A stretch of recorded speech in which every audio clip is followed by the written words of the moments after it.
एक ब्राह्मण और उसका लालची बेटा। एक बार की बात है, किसी नगर में हरिदत्त नाम का ब्राह्मण रहता था। उसके पास खेत थे, लेकिन उनमें ज़्यादा पैदावार नहीं होती थी।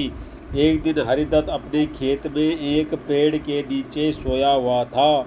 जैसे ही हरिदत्त की आंख खुली, उसने देखा कि एक सांप अपना फन फैलाए बैठा हुआ है। ब्राह्मण को एहसास हुआ कि यह कोई साधारण सांप नहीं है, बल्कि कोई देवता है। ब्राह्मण ने निर्णय लिया कि वह आज से इस देवता की पूजा करेगा। हरिदत्त उठा और कहीं से जाकर दूध ले आया।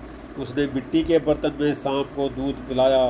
दूध पिलाते समय हरिदत्त ने सांप से क्षमा मांगते हुए कहा कि हे देव, मैं आज तक आपको साधारण सांप समझता रहा, मुझे माफ़ कर दीजिए। अपनी कृपा दृष्टि से मुझे बहुत सारा धन धान्य प्रदान करें प्रभु। ऐसा कहकर हरिदत्त अपने घर वापस आ गया। अगले दिन जब वह अपने खेत पहुंचा, तो उसने देखा कि जिस बर्तन में उसने कल शाम को दूध पिलाया था, उसमें एक सोने का सिक्का पड़ा हुआ है। हरिदत्त ने वो सिक्का उठा लिया।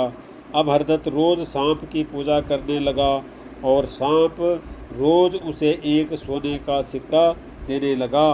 कुछ दिन बाद हरिदत्त को दूर किसी देश जाना पड़ा, तो उसने अपने बेटे से कहा कि तुम खेत में जाकर सांप देवता को दूध पिला आना। अपने पिता की आज्ञा से हरिदत्त का बेटा खेत में गया और सांप के बर्तन में दूध रख आया। अगली सुबह जब वह सांप को दूध पिलाने गया, तो उसने देखा कि वहाँ सोने का सिक्का रखा हुआ है।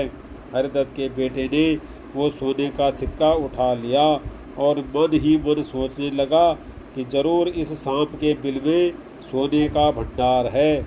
उसने सांप के बिल को खोदने का फैसला किया, लेकिन उसे सांप का बहुत डर था।